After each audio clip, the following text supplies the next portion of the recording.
आप सब चिंता ना करें, ये चट्टान रोक लेगी इस लावा को।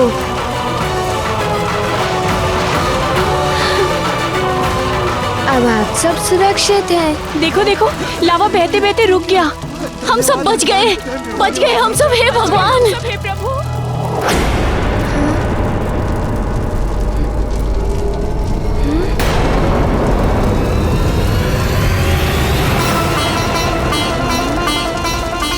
ये लावा तो एकत्रित हो रहा है। कुछ ही समय में ये चट्टान के ऊपर से झरने की भांति गिरने लगेगा। हाँ, शिशु के रोने की ध्वनि।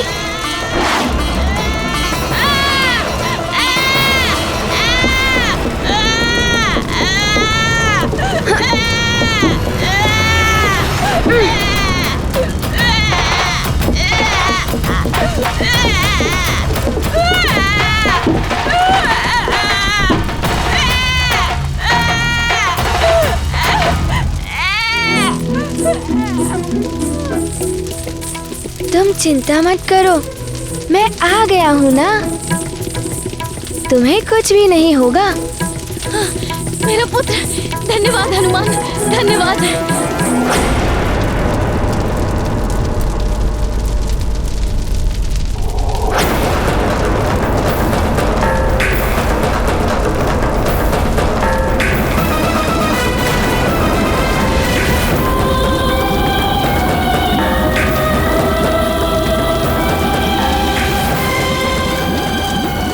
ये क्या? ढक्कन ढकने पर भी चावल पात्र से बाहर निकल रहे हैं।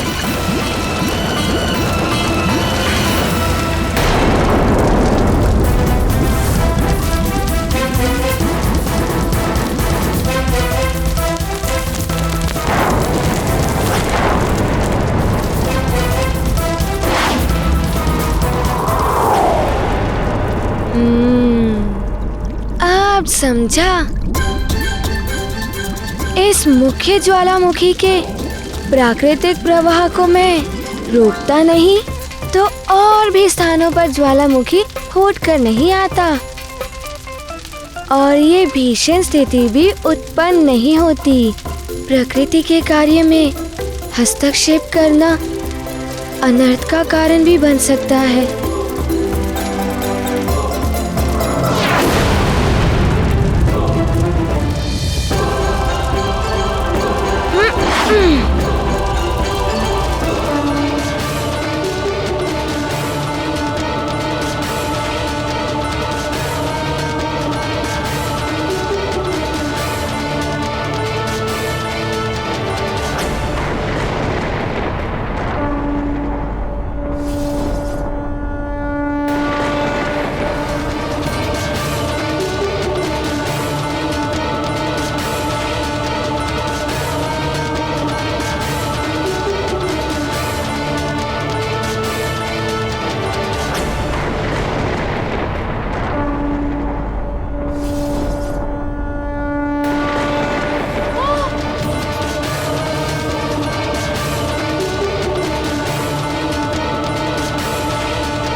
सुषेण, नल, हनुमान कहाँ है? हनुमान ने ही हमें बचाया है। अब वो बाकी सभी ज्वालामुखी को बंद करने के लिए गया है।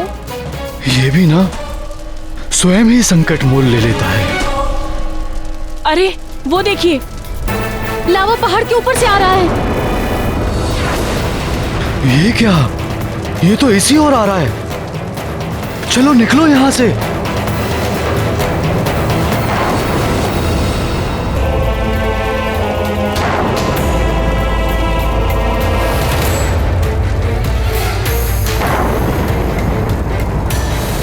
ये क्या हो रहा है?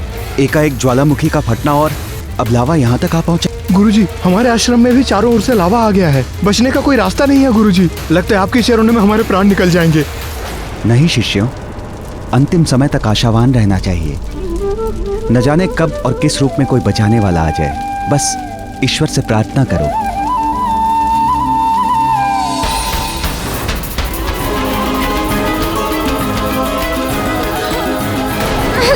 नील, तुम दोनों कुशल तो हो ना? हाँ माँ, हनुमान ने हमें बचाया। हनुमान कहाँ है? उसी को तो ढूंढने गया था, वहां उसके मित्र मिल गए। इन्हें हमारे हनुमान ने ही बचाया है। इसका अर्थ वो सुरक्षित और सकुशलता से है। प्रणाम महाराज। सभी ध्यान से सुनिए। नगर के चारों ओर लावा फैल चुका है, इसलिए सब सावधान रहें। ना तो उस ओर जाएं और ना ही अपने पशुओं और बालकों को जाने दें। अभी लावा शीतल होने में 2 से 3 दिन लग सकते हैं, इसलिए तब तक के लिए सावधानी रखें।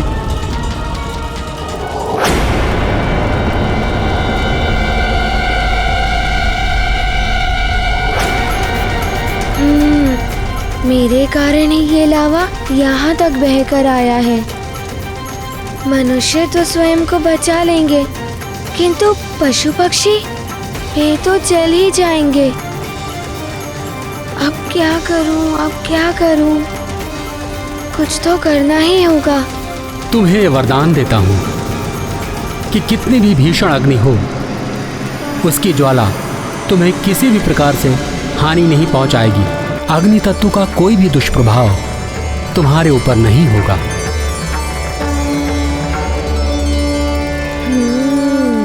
उपाय है, अग्निदेव का वरदान।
हनुमान, मैंने मना किया था ना तुम्हें ये सब करने से, किंतु तुमने।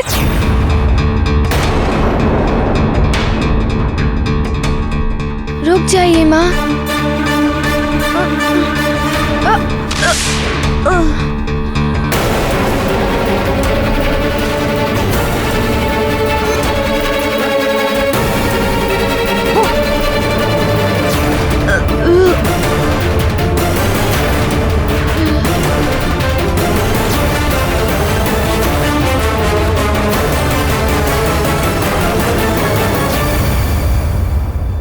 माँ, आपने ही तो कहा था कि आवश्यकता पड़ने पर अपनी शक्ति का प्रयोग करना।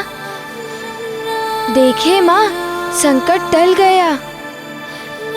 पिताश्री, अब हम राजभवन चलें।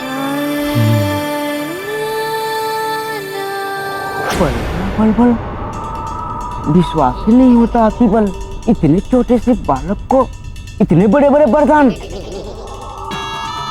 बल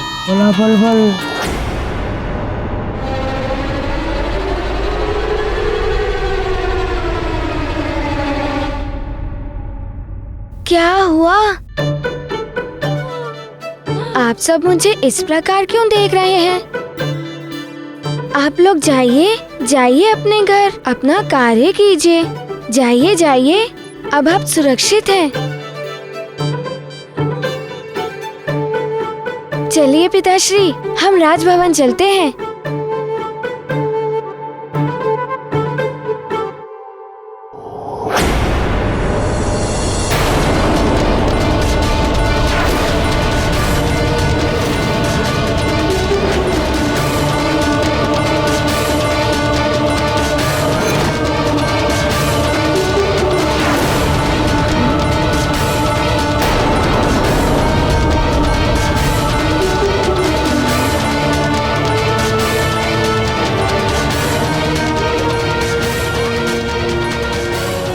तो धरती पर मेरे पाँव से चलने के चिन्ह बनते जा रहे हैं। ये क्या हो रहा है मुझे? माता, ये क्या हो रहा है हमारे मित्र हनुमान को? पता नहीं पुत्र, पर भगवान से प्रार्थना करो कि वो शीघ्र सामान्य हो जाए। ये क्या हो गया तुम्हें मेरे लाल? तुम्हारी देह तो अंगार के समान तप रही है।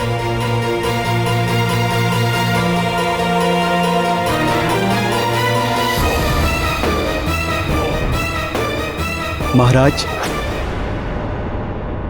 युवराज ने नगर वालों को बचाने के लिए लावा को इस तरह से पिया जैसे महादेव ने विष पीकर पूरे संसार को बचाया था, किंतु अब ये स्वयं संकट में पड़ गए हैं। हाँ, उनका भी कंठ नीला पड़ गया था। महादेव पर भी विष का प्रभाव पड़ा था। हनुमान पर भी लावा का प्रभाव पड़ा है। न जाने कब तक सहना पड़ेगा इसे। ये पूर्णता बुद्धि का विकास होने से पूर्व यदि किसी को शक्तियां मिल जाएं तो कभी कभी ऐसे दुष्परिणाम सामने आ सकते हैं।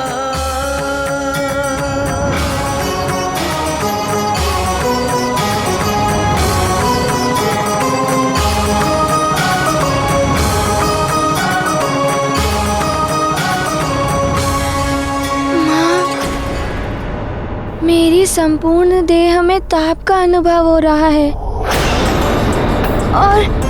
और मेरा कंठ भी सूख रहा है। माँ, मुझे जल चाहिए। अरे, महारानी का हाथ जल गया। माँ का हाथ जल गया। तुम्हारी देह तो अग्नि के समान तप रही है। तुम चिंता मत करो अंजना, हनुमान को लेकर शीघ्र ही राजभवन चलो। राजवैद्य इसका भी उपचार कर देंगे। चलो पुत्र हनुमान, राजभवन चलो।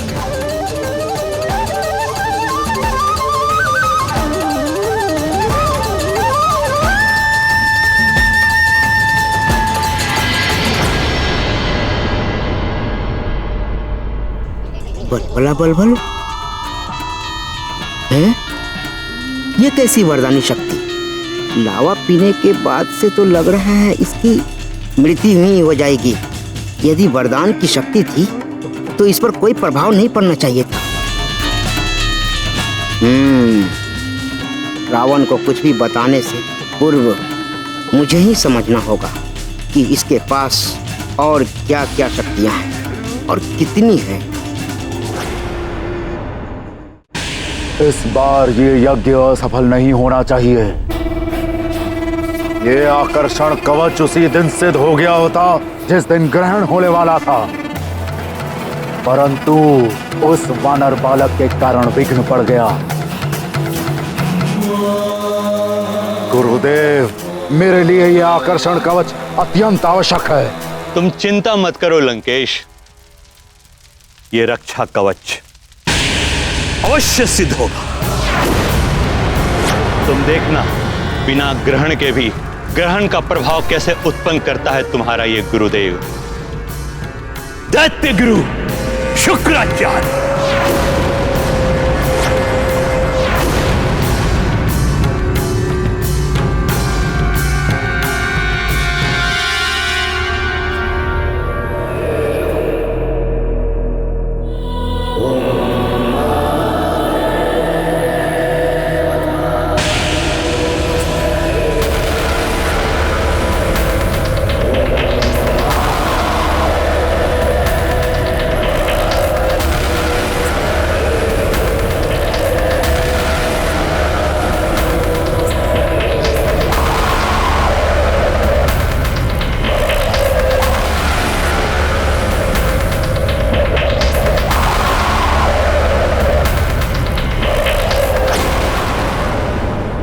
ये तो सच में ही ग्रहण जैसा ही प्रतीत हो रहा है। राजमाता क्या किसी इस अवैधिक यज्ञ की सफलता के लिए अपने तपोबल से इस यज्ञ स्थल के आकाश और आसपास के वातावरण में ग्रहण की स्थिति उत्पन्न कर रहा था। मेरे तपोबल से यज्ञ की अग्नि भी प्रकट होगी। आप जैसे गुरु बड़े भाग्य से मिलते हैं जो अपने शिष्यों की भलाई के लिए अपने तपोबल के क्षय होने की भी चिंता नहीं करते। मेरे जीवन का प्रथम लक्ष्य है असुरों का उत्थान। लंकेश, मैं तुम्हें नर और वानर से भी सुरक्षा प्रदान करवाऊंगा।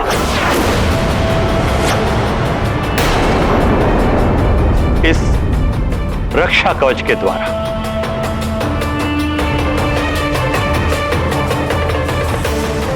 गुरुदेव, क्या ऐसा हो सकता है? अवश्य हो सकता है। मैं इसे अपने पवित्र मंत्रों से सिद्ध करूंगा। इसकी आकर्षण शक्ति से किसी भी असुर को या किसी भी ऐसे व्यक्ति को जिसमें तनिक भी असुरी प्रवृत्ति हो, तुम अपने वश में कर सकते हो और तुम उससे अपनी इच्छा अनुसार जो चाहो वो कार्य करा सकते हो। जब तक ये कवच पूर्णतः शुद्ध रहेगा तब तक नर और वानर ही नहीं, सबसे रक्षा करेगा तुम्हारी। यज्ञ का संकल्प लो दशानन।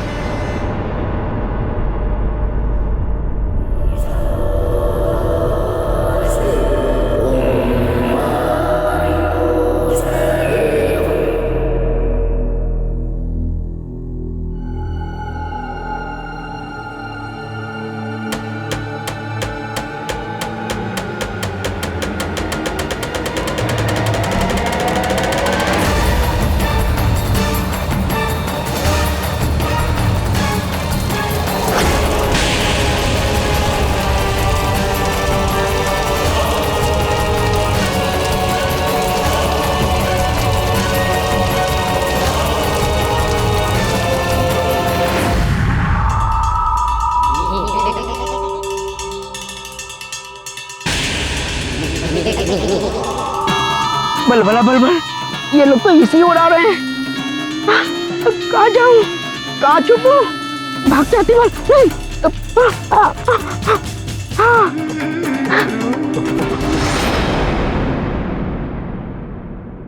हाँ, जल।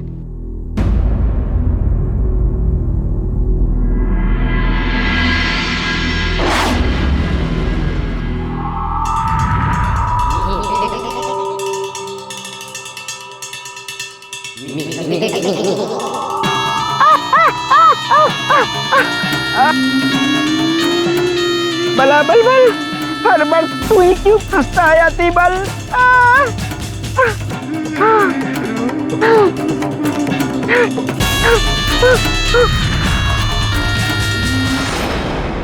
इस जल से मेरी देह का ताप कम हो जाएगा।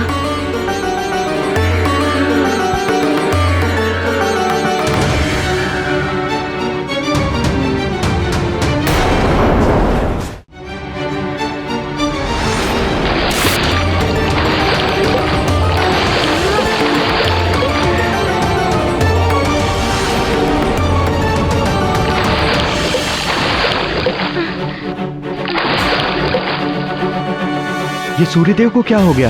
बादल भी नहीं है, फिर भी ग्रहण की भांति अंधेरा छाया हुआ है।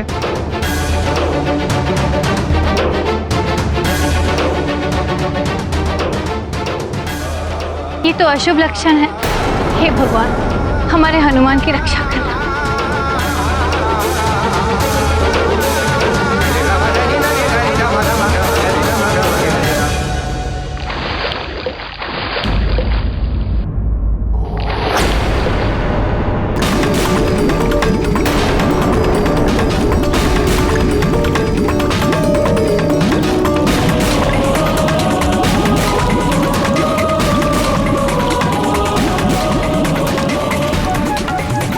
हनुमान पुत्र, अब कैसा लग रहा है? जल में जाने से कुछ शीतलता मिली?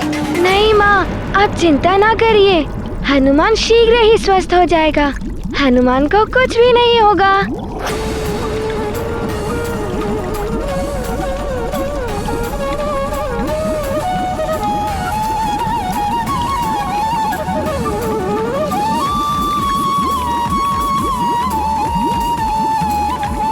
रुक जाइए माँ, मेरे समीप मत आइए।